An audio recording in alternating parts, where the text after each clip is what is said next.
Today we are gonna learn on classes. Let's get started. Alright, so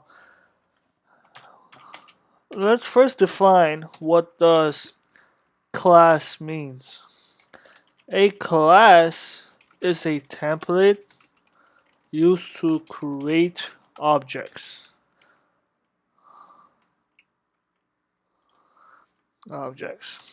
If you want to define one, the class keyword is used, followed by a name and a code block. So let's write it down. To define one, the class keyword is used, followed by a name and a code block. I'll show you guys an example in a second.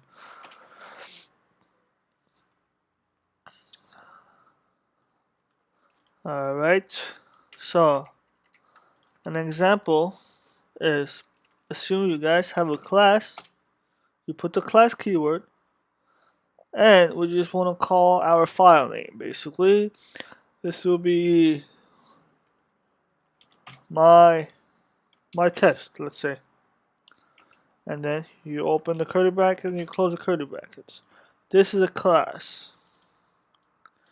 This is the class keyword. This is the name.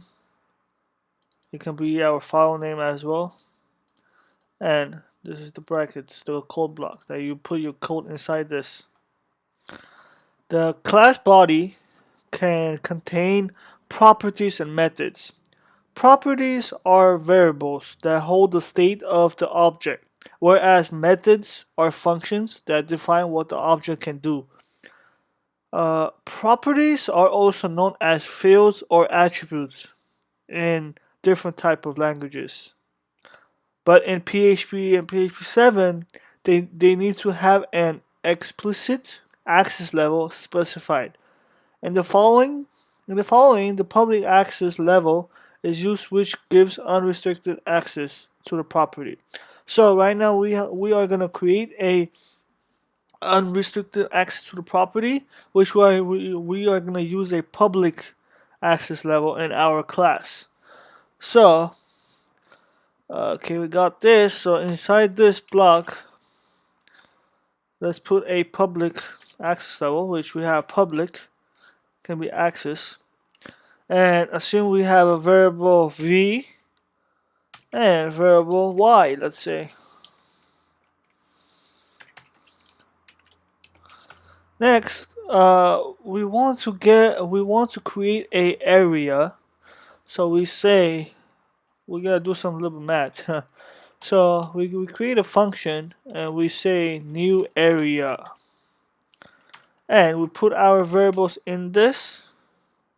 Or no, yeah, we gotta create a new variable. So we can say, so we got a public v and y. So new area, we can say variable a, variable b, and open the curly brackets, close the curly brackets, and just return as variable a times variable b, because we are times it because it's array.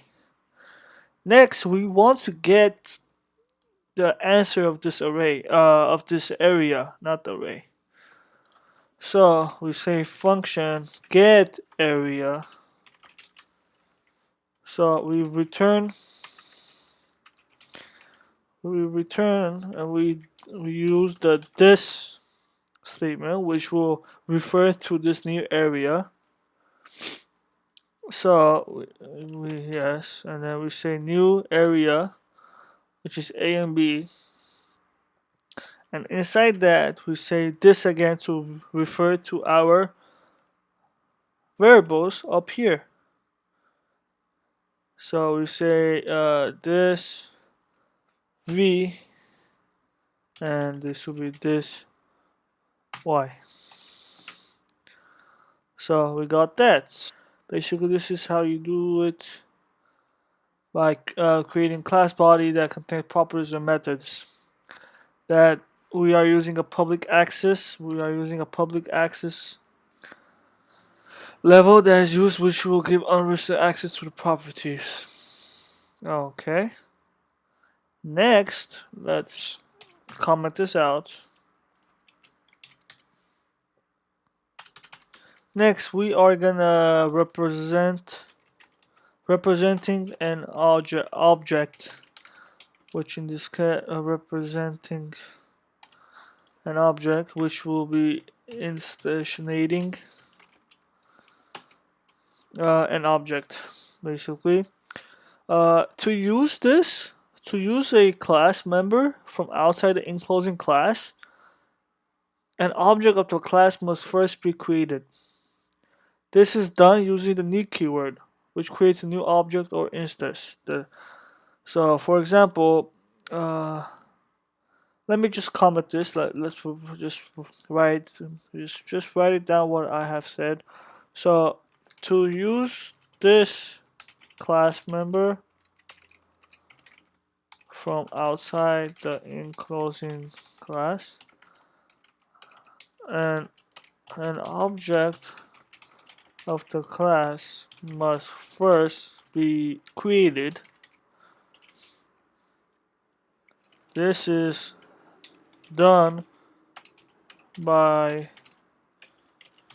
using a new keyword which will create a new object or an instance. So for example, you guys have a variable v and we want to create new my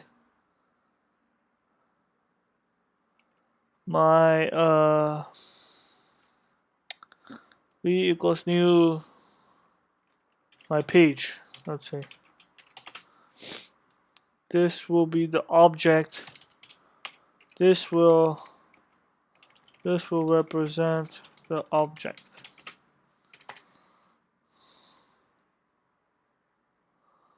Okay. The object contains its own set of properties which can hold values that are different from those of other instances of the class. As with functions, this objects of a class may be created even if the class definition appears further down in the script file. It might appear. So, okay, I'm gonna go to part 2 right now, guys, so I can make this video a little bit shorter. So I will see you guys in part 2.